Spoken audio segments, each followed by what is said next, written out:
오늘은 종려주일입니다. 여러분도 이미 잘 아시는 것처럼 종려주일은 예수님께서 예루살렘에 입성하실 때를 기억하며 지키는 것이고, 종려주일을 기점으로 해서 이제 고난주간이 시작이 됩니다.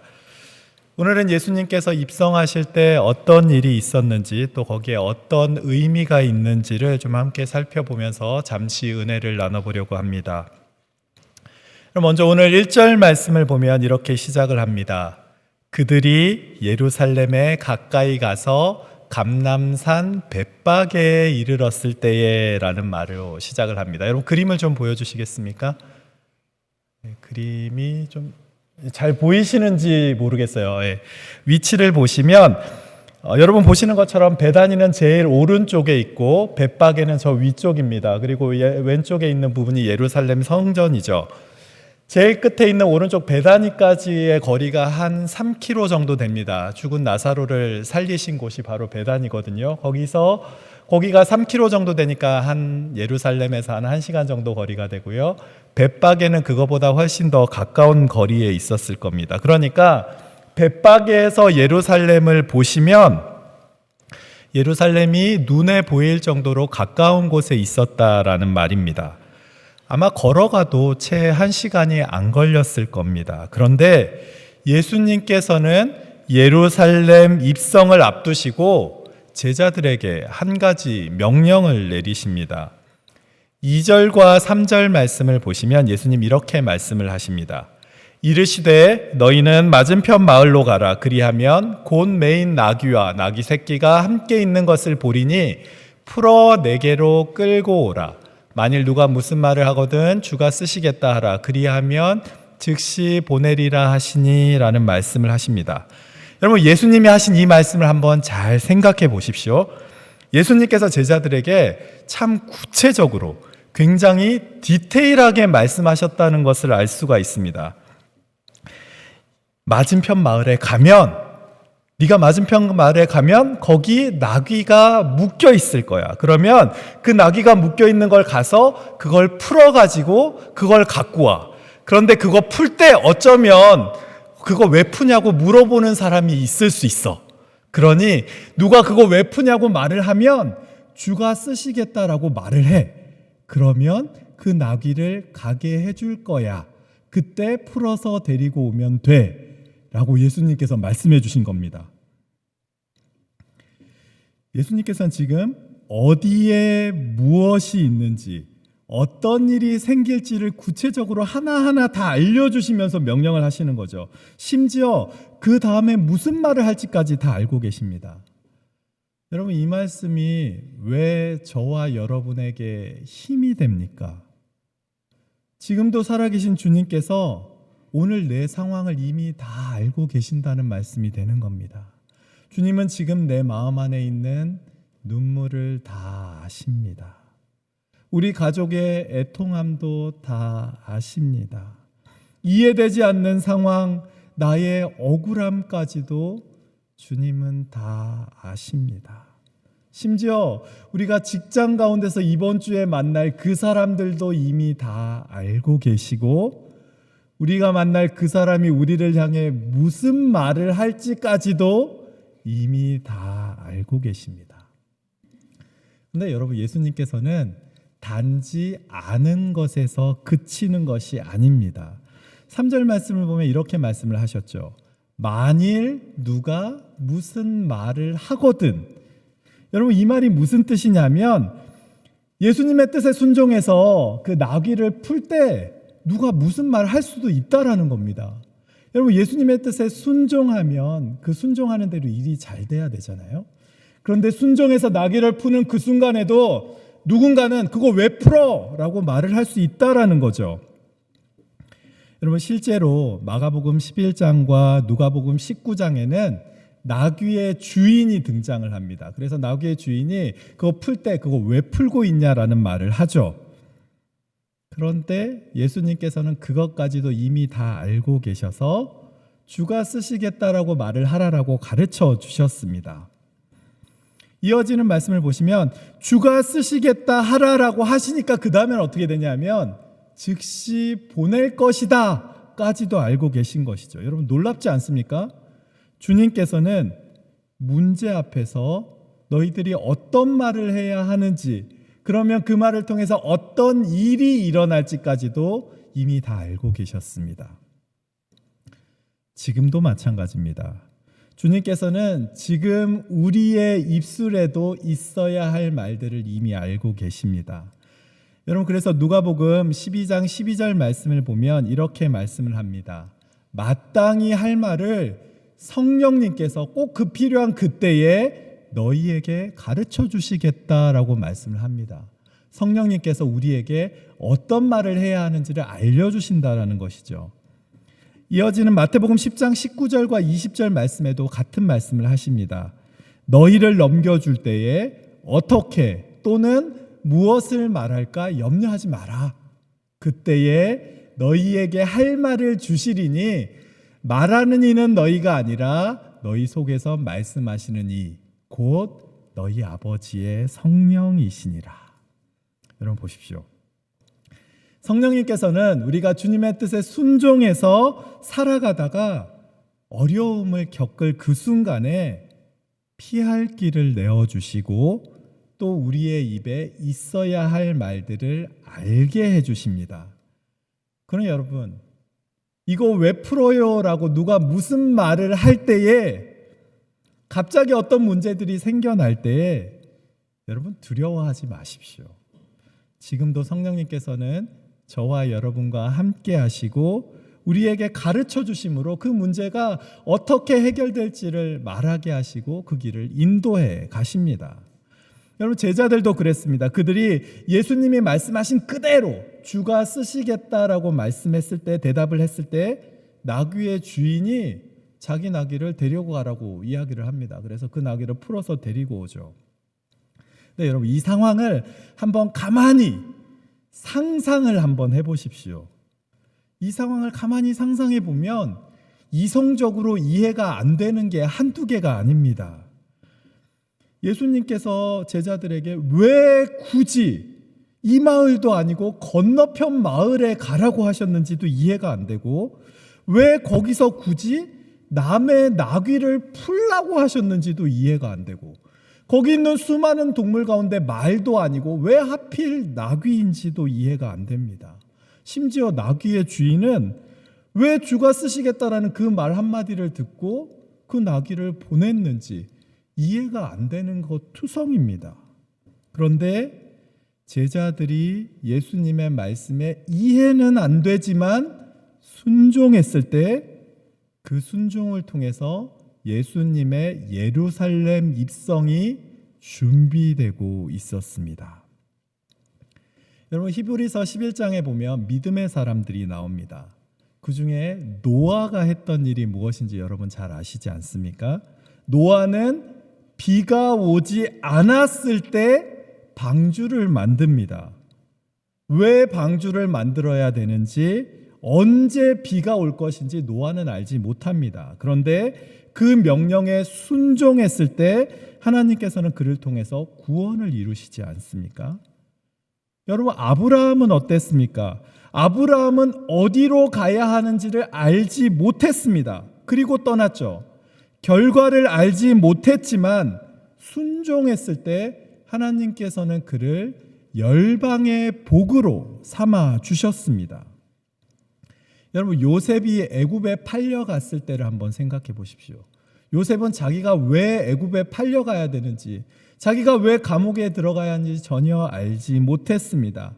그럼에도 불구하고 하나님께서는 그를 향한 계획뿐만 아니라 그 야곱의 온 가족을 구원할 계획을 요셉을 통해 이미 갖고 계셨던 것이죠. 예수님께서 베드로의 발을 씻겨주시는 장면이 기록이 되어 있습니다.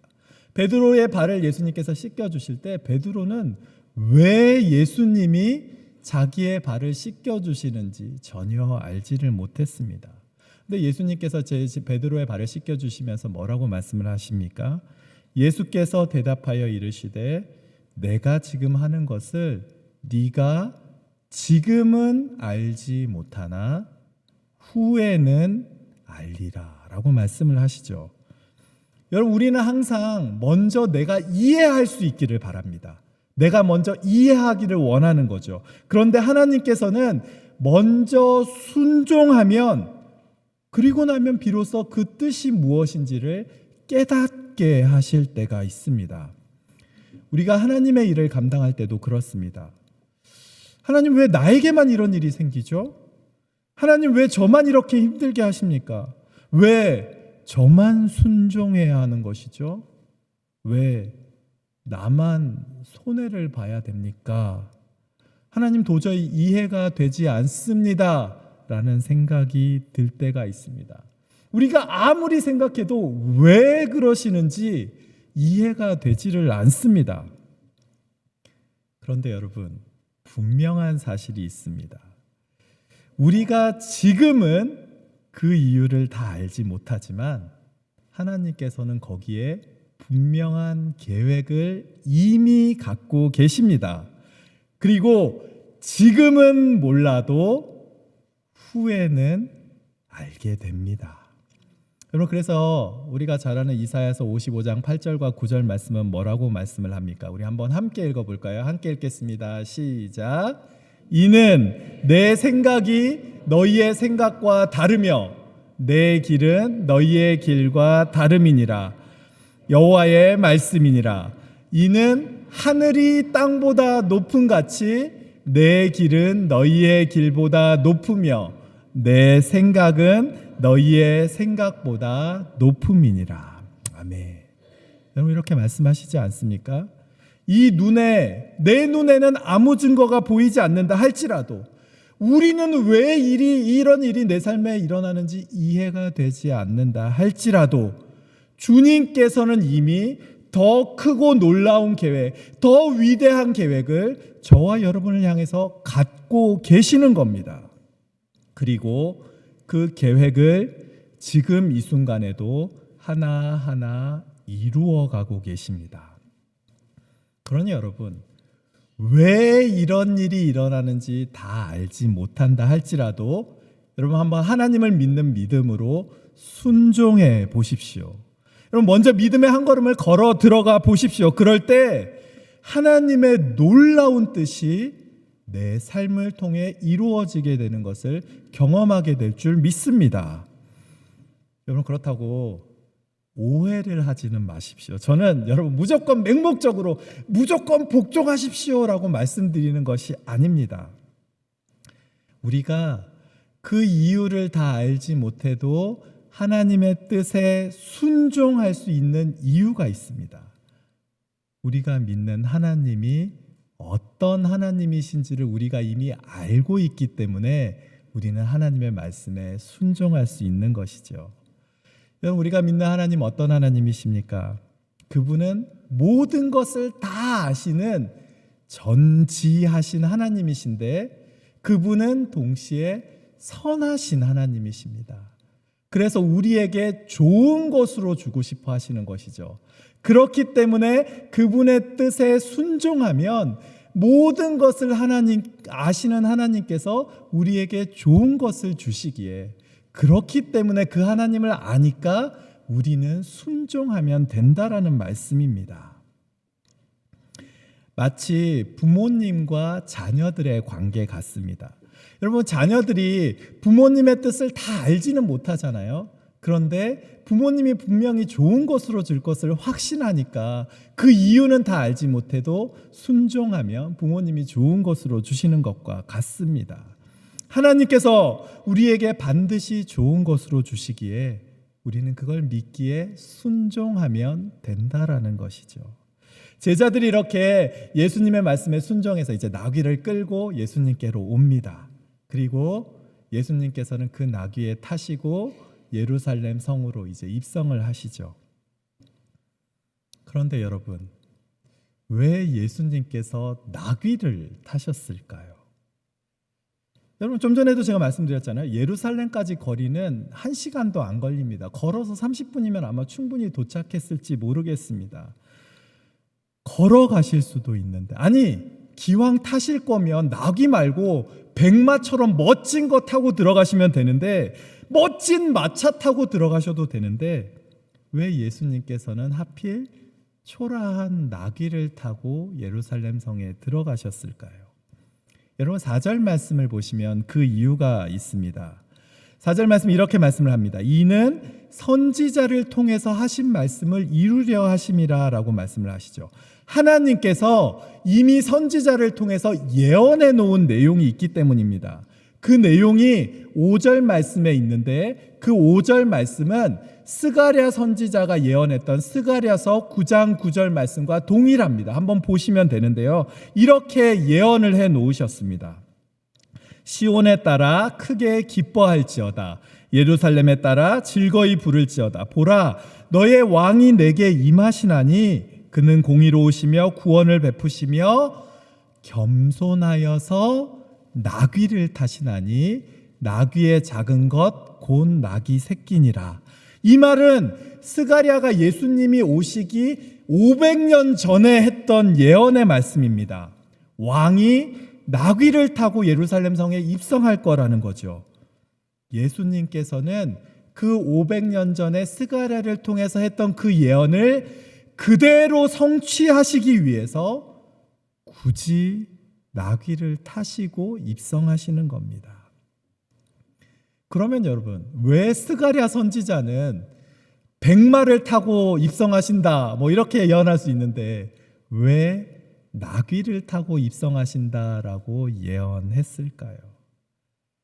여러분, 우리가 무엇을 타는가는 어떤 사명을 갖고 있는가와 밀접하게 연결이 되어 있습니다. 당시에 말을 탄다라는 건 주로 전쟁에서 승리한 사람들이 타는 겁니다. 그림을 좀 보여주시겠습니까? 이 그림은 영국 화가 앤드루 캐리코라는 사람이 그린 그림인데요. 로마의 개선식이라는 그림입니다. 그때 왕들 또 전쟁에 승리한 사람들은 저렇게 백마를 타거나 아니면 멋진 저 마차에 타고 면류관을 쓰고 입성을 합니다. 그리고 앞에 걸어가는 사람들이 이제 왕이 옵니다 이렇게 소리를 지르면서 입성을 하게 되고 군인들은 그 곁을 지키고 들어가게 되는 것이죠. 그럴 때 옷을 바닥에 깔기도 하고 환영을 하기도 합니다. 백마나 전차를 타는 것이죠. 이 의미는 간단합니다. 정복과 승리를 의미하는 것이죠. 그래서 전쟁에서 승리한 왕들은 항상 저렇게 화려한 모습으로 입성했습니다. 당시 로마 총독이었던 본디오 빌라도도 자기 권세를 드러내기 위해서 매년 6월절마다 병사들과 함께 예루살렘에 입성하기도 했습니다. 반면에 나귀는 어떻습니까? 여러분, 나귀를 보시면 나귀는 평화와 겸손을 상징하는 동물입니다.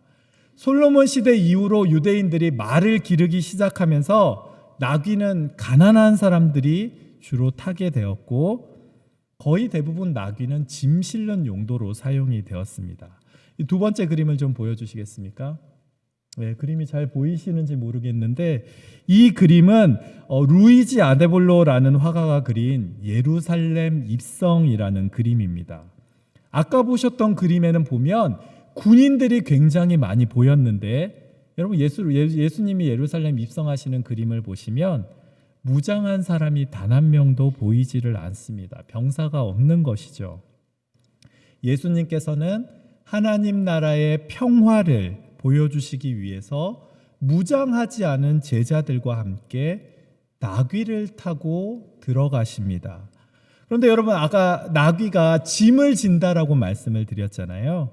이 땅에서 수고하고 무거운 짐진 자들, 그들의 짐을 대신 짊어져 주시기 위해서 예수님은 나귀를 타고 들어오셨고 그 무거운 멍에를 짊어지고 걸어가는 나귀처럼 예수님께서는 고난의 여정을 감당하기 위해서 이 땅에 오셨기에 나귀를 타고 예루살렘 성에 입성하심으로 그 모습을 상징하는 겁니다. 여러분, 스가랴의 예언을 보면 예수님께서 나귀를 타시는 또 다른 이유가 하나 더 기록이 되어 있습니다. 뭐라고 되어 있냐면 예수님께서 겸손하셔서 나귀를 타신다라고 말씀을 합니다. 여러분 사실 예수님도 말 타고 입성하실 수 있습니다. 뒤에 천군 천사 막 그냥 몇천 마리 그냥 이렇게 쭉 달고 그냥 예수님도 멋진 백말 타고 예루살렘 성에 입성하실 수 있죠. 그런데 예수님께서는 일부러 나귀를 타셨습니다. 힘이 없어서가 아니라 의도적으로 스스로를 낮추신 겁니다. 여러분 원어를 보시면 더 분명하게 이 사실을 알 수 있는데요. 여기서 겸손하게 입성하셨다라는 말, 겸손이라는 말은 프라우스라는 말을 쓰는데 이 말은 조절된 힘이라는 말로 번역할 수 있습니다. strength under control을 말하는 건데 좀 더 쉽게 설명하면 이런 겁니다. 아주 힘이 센 사람이 있어요. 근데 그 사람이 아기를 만질 때는 그 힘 다 가지고 아기를 만지면 어떻게 되겠어요? 안 되잖아요. 힘이 센 사람이 아기를 만질 때는 그 힘을 조절해서 살짝 만지지 않습니까? 바로 그런 겁니다. 전능하신 하나님께서 힘이 없으신 것이 아니라 그 힘을 의도적으로 절제해서 나귀를 타시고 겸손하게 입성하셨다라는 의미가 들어있는 것이죠. 여러분 좀 전에 보셨던 3절 말씀에 주가 쓰시겠다 하라라는 말씀과 연결해서 살펴보면 이 의미가 훨씬 더 분명해집니다. 여러분 여기서 주가 쓰시겠다 하라라고 말씀하셨잖아요. 저 주라는 큐리오스라는 단어는요. 구약에서 하나님을 의미하는 단어입니다. 하나님께서 쓰시겠다 하라 말씀하신 거예요. 그런데 하나님께서 나귀를 빌려 타고 지금 입성하시는 겁니다. 만물의 주인 되시는 하나님께서 사람에게서 나귀를 빌려 타시고 그만큼 스스로를 낮추셔서 예루살렘 성에 입성하신다라는 의미가 있는 것이죠. 그럼 가만히 보면 예수님은 항상 그러셨습니다. 왕궁에 오신 것이 아니라 베들레헴의 구유에 오셨고 예루살렘에서 자라나신 것이 아니라 나사렛에서 자라나셨고 스스로를 드러내기보다는 점점 겸손하게 당신을 낮추셨습니다. 그분은 분명히 전능하신 하나님이시지만 끊임없이 겸손의 자리로 내려가셨습니다. 여러분 그래서 빌립보서 2장 6절에서 8절 말씀 뭐라고 말씀을 합니까? 그는 근본 하나님의 본체시지만 하나님과 동등됨을 취할 것을 여기지 아니하시고 오히려 자기를 비워 종의 형체를 가지사 사람들과 같이 되셨고 사람의 모양으로 나타나사 자기를 낮추시고 죽기까지 복종하셨으니 곧 십자가에 죽으심이라. 그 하나님이 그렇게까지 낮추시지 않습니까? 저는 저와 여러분에게도 이런 겸손함이 필요하다라는 생각이 듭니다. 예수님께서 하셨던 것처럼 나보다 다른 사람들을 낮게 여기고 그 사람들을 존중해주고 섬길 수 있어야 한다는 거죠. 그런데 우리는 종종 반대로 행동을 합니다. 나보다 남을 낮게 높여줘야 되는데 나보다 남을 낮게 같은 낱개가 반대로 우리의 삶에 적용이 되는 것이죠. 우리가 섬김 받기를 원하며 살 때가 참 많습니다.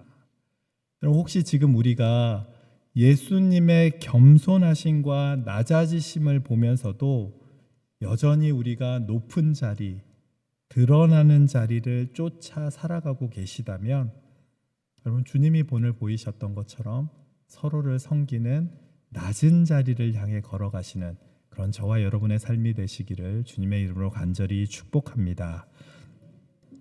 이렇게 예수님께서 나귀를 타시고 이제 예루살렘 성으로 들어오십니다. 그러자 어떤 일이 일어났습니까? 8절 말씀을 한번 보십시오. 8절 말씀을 보면 이렇게 말씀을 합니다. 무리의 대다수는 그들의 겉옷을 길에 피하고 다른 이들은 나뭇가지를 베어 길에 펴고 그들은 먼저 자신들의 겉옷을 벗어서 길에 폈습니다. 당시의 서민들에게 겉옷은요 가장 중요한 재산 중에 하나였습니다. 왜냐하면 낮에는 그 겉옷을 입고 있지만 밤에는 그 겉옷이 이불처럼 그 겉옷을 두르고 잠을 자는 거기 때문에 그랬습니다. 그래서 여러분 신명기 24장 말씀을 보면 누군가에게 겉옷을 저당을 잡으면 밤이 되기 전에 돌려주라고 얘기합니다. 왜냐하면 그 겉옷을 둘러싸고 잠을 자야 이 사람이 살 수가 있으니까 최소한의 삶을 위한 도구가 겉옷이었기 때문에, 가장 큰 재산 중에 하나였기 때문에 그런 거죠. 그런데 이 겉옷을 땅에 폈다라고 말을 합니다. 이 행동에는 어떤 의미가 있는 거냐 하면 내 모든 소유와 내 생명을 왕의 발 아래 두고 복종하겠다라는 의미가 있는 겁니다. 나뭇가지를 베서 길에 놓는 것도 비슷합니다. 마치 여러분 어디 놀라운 멋있는 데 가면 이렇게 레드 카펫을 깔지 않습니까? 그것처럼 이 나무들을 베서 거기 쭉 길을 만들어 놓고 그 발이 먼지를 묻지 않게 하는 거죠. 거룩한 길을 만들어 놓는 겁니다. 이렇게 길을 만들어 놓고 뭐라고 외치는지 아십니까? 9절 말씀을 보십시오. 앞에서 가고 뒤에서 따르는 무리가 소리 높여 이르되 호산나 다윗의 자손이여 찬송하리로다. 주의 이름으로 오시는 이여 가장 높은 곳에서 호산나 하더라. 호산나라고 외치기 시작합니다. 여러분, 호산나라는 말은 히브리어로 호시아나에서 온 말입니다. 이 호시아나라는 말은 시편 118편 25절에 나오는데 이 말의 원래 의미는 이런 말입니다. 제발 좀 구원해 주십시오라고 소리치는 말입니다. 굉장히 절박한 기도였습니다. 하나님 제발 저를 좀 살려주십시오. 호시안나라는 말은 그런 거죠. 하나님 제발 저를 좀 살려주십시오. 제발 저를 좀 구원해 주십시오라고 부르짖는 외침이었습니다. 수십 년간 로마의 지배 아래 억눌려 살아왔던 이스라엘 백성들에게 이 외침이 얼마나 간절했겠습니까? 그런데 오늘 본문에서 이 간절한 외침이 이제 환성의 소리, 환호로 바뀌는 거죠. 왜냐하면 이제 그들이 기다렸던 왕이 오셨기 때문입니다. 그래서 그들이 외치는 호산나라는 말은 제발 좀 저를 구원해 주십시오라는 말에서 이제 구원이 우리에게 오셨다라는 기쁨의 소리가 되는 겁니다. 맞습니다. 구원이 오셨습니다. 그런데 그 구원은 이스라엘 백성들의 생각과는 다른 구원이었습니다. 이스라엘 백성들이 외치는 호산나라는 말에는 어떤 의미가 담겨 있었습니까? 이제 우리 괴롭히는 저 로마들 이제는 좀 없애주십시오라는 의미가 담겨 있는 거죠. 우리를 이제 더 높은 자리로 올려주십시오. 로마라는 나라는 다 사라지게 하고 바로 우리 이스라엘 백성이 세계 만국을 다스리는 그런 나라가 되게 해주십시오라는 그 자신들의 욕망이 담긴 말이 호산나에 담겨 있었습니다. 그들이 외친 호산나라는 말에는 로마의 지배를 받는 자신들을 해방시켜줄 그런 다윗 같은 왕, 정치적인 메시아, 군사적인 메시아를 오셨다라는 고백이었던 것이죠. 그 사람들의 호산나라는 고백은 자신들의 욕망과 문제를 해결해 줄 사람을 향해 불렀던 말입니다. 가만히 생각해 보면 지금 저와 여러분의 모습도 별로 다르지 않다라는 생각이 듭니다. 지금도 수많은 사람들이 이스라엘 백성들처럼 예수님께 부르짖습니다. 예수님, 제발 좀 내 삶의 억울한 문제들을 지금 당장 해결해 주십시오. 그리고 저 정의롭지 않은 사람들을 제발 좀 혼내주시고 내 정의가 드러나게 해주시고 나를 높여주십시오. 하나님, 저를 만사형통하게 해주시고 저 나를 힘들게 하는 사람 이제는 벌을 주십시오. 우리도 동일하게 호산나라고 외치며 사실은 내 뜻과 내 욕심을 구하며 살아가고 있지는 않습니까? 내 욕심을 이루어줄 왕을 부르며 살아가는 것이죠. 그런데 여러분, 이 땅에 오신 예수님은 어떤 메시아였습니까? 이스라엘 백성들의 기대를 충족시키기 위해서 세상의 보좌로 나아가시는 왕이 아니라 우리를 구원하기 위해서 십자가로 내려가시는 왕이셨습니다. 예수님이 입성하시는 그 모습이 수많은 무리의 눈에 보기에는 승리의 행진처럼 보일지 모르지만 사실은 십자가를 향해 걸어가는 순종의 행진이었고, 무리들은 폭력과 전쟁으로 세상을 뒤집기를 원했지만 예수님께서는 사랑과 희생으로 세상을 변화시키기를 원하셨습니다. 그들은 로마의 지배로부터 이스라엘을 구원해 주기를 원했지만 예수님께서는 죄로부터 온 인류를 구원하시기 위해서 이 땅에 오셨습니다. 그리고 그 예수님께서는 지금 저와 여러분의 삶에도 동일하게 역사하고 계십니다. 주님께서는 내가 원하는 내 뜻이 아니라 하나님의 뜻대로 역사하시고, 내가 원하는 내 방법대로 역사하시는 것이 아니라 하나님이 예비하신 방법대로 역사하십니다. 그래서 주님의 인도하심은 내 뜻과 다를 때가 있습니다. 그런데 여러분 반드시 기억하십시오. 바로 그 자리, 상황과 환경이 내 소망과 내 뜻과 다른 바로 그 자리가 우리의 신앙이 가장 정확하게 드러나는 자리입니다. 내가 모시는 예수님이 내 욕심을 이루는 알라딘의 요술램프인지, 아니면 나를 살리기 위해서 나를 대신해서 십자가에서 죽으신 그분이 나의 왕이신지가 내 맘대로 되지 않는 바로 그 자리에서 가장 명확하게 드러납니다. 여러분에게 예수님은 어떤 왕이십니까? 우리는 지금 어떤 마음으로 호산나라고 외치며 살아가고 있습니까?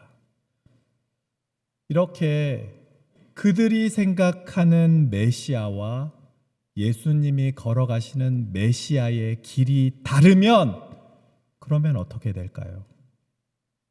그 전까지 호산나라고 부르고 외치고 환호하던 사람들의 입에서 불과 며칠 사이에 십자가에 못 박으라라는 말이 나오기 시작합니다. 요새 그 대중문화를 표현하는 말 가운데 캔슬 컬처라는 말이 있습니다.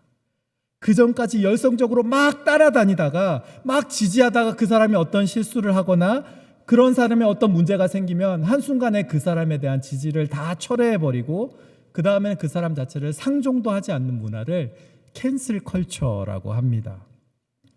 비슷한 한국말로는 손절이라고 표현할 수 있을 것 같습니다. 더 이상 그 사람과의 관계를 하지 않는 것이죠. 지금 이스라엘 백성들이 그렇습니다. 분명히 그들은 좀 전까지 환호했습니다. 이제 구원이 오셨으니까 로마가 다스리는 정치적 군사적 지배가 다 사라지고 이제는 우리가 지배자가 될 것이다 라고 생각했습니다. 그런데 예수님의 구원은 그들의 생각과는 완전히 달랐습니다. 예수님께서는 그들이 원하는 왕이 되기를 거부하셨습니다. 그러자 어떤 일이 일어납니까? 그들은 이제 예수님을 철저하게 배척하기 시작합니다. 온 성이 소동할 정도로 격렬하게 환영했었지만 예수님의 십자가 앞에 그 사람들은 다 사라져 버립니다. 그리고 나서 예수님을 십자가에 못 박으라라고 소리 지르는 것이죠. Fair weather friend라는 표현이 있습니다. 한글로 번역하자면 날씨 좋을 때만 친구라는 표현이 될 것 같습니다. 뭔가 좋은 일이 있을 때만 친구, 뭔가 일이 잘 풀릴 때만 친구, 나에게 이득이 될 때는 친구지만 내 생각과 다를 때는 언제든지 버려버리는 그런 무리의 모습이 지금 저와 여러분의 모습은 아닙니까? 지금 우리의 모습은 어떻습니까? 혹시 지금 우리도 내 뜻과 내 생각대로 내 앞에 놓여 있는 일이 풀리지 않는다고 해서 호산나라고 외쳤던 입으로 예수님을 십자가에 못 박으십시오라고 외치고 있지는 않습니까? 우리는 지금 이 순간 왜 예배를 드리고 있습니까? 이 자리에서 우리가 하는 고백은 도대체 무엇입니까? 여러분, 여러분의 삶의 주인은 예수님이십니까? 아니면 내 욕심이 내 삶의 주인이 되어 있습니까? 종려주일의 참된 의미는 내 욕심을 위해서 종려나무를 흔들어대는 것이 아니라 종려주일에 하나님의 뜻을 이루기 위해서 십자가의 그 길을 걸어가신 예수님을 기억하며 내 삶도 주님 가신 그 길을 따라 걸어가는 것, 그 삶을 살아내는 데 있습니다. 말씀을 마치겠습니다. 우리는 종종 하나님의 일에 대해서 오해를 합니다. 하나님 일하는 방식에 대해서 오해를 하죠. 우리는 하나님께서 강력하게 압도적으로 한 번에 그냥 내 모든 문제를 딱 해결해 주시기를 바랍니다. 마치 백마를 타고 오시는 예수님을 기대하는 것 같습니다. 그런데 예수님께서는 말이 아니라 나귀를 타고 오셨고 정복이 아니라 평화를 주셨고 권력의 자리가 아니라 섬김의 자리에 오셨습니다. 그리고 그 길의 끝에는 빛나는 왕좌가 있는 것이 아니라 온갖 세상 사람들이 혐오하는 십자가가 있었습니다. 그러나 여러분, 그 고통의 십자가 길이 있었기에 부활의 영광의 길이 있는 겁니다. 그래서 빌립보서 2장 9절에서 11절 말씀 이렇게 말씀을 합니다. 이러므로 하나님이 그를 지극히 높여 모든 이름 위에 뛰어난 이름을 주사 하늘에 있는 자들과 땅에 있는 자들과 땅 아래 있는 자들로 모든 무릎을 예수의 이름에 꿇게 하시고 모든 입으로 예수 그리스도를 주라 시인하여 하나님 아버지께 영광을 돌리게 하셨느니라. 여러분, 그러니 내 욕심과 내 뜻을 좀 내려놓으시고 여러분 먼저 주님을 사랑하십시오. 그리고 주님의 뜻이 내 삶에 이루어지도록 한번 순종해 보십시오. 그 순종이 이유가 다 이해되지는 않는다 할지라도 한번 주님이 주신 길을 끝까지 걸어가 보십시오. 그 길을 걸을 때 선하신 하나님께서 저와 여러분의 길을 가장 좋은 곳으로 채워주시고 마침내 우리의 삶을 통해 하나님의 영광을 나타나게 하실 줄 믿습니다. 기도하겠습니다.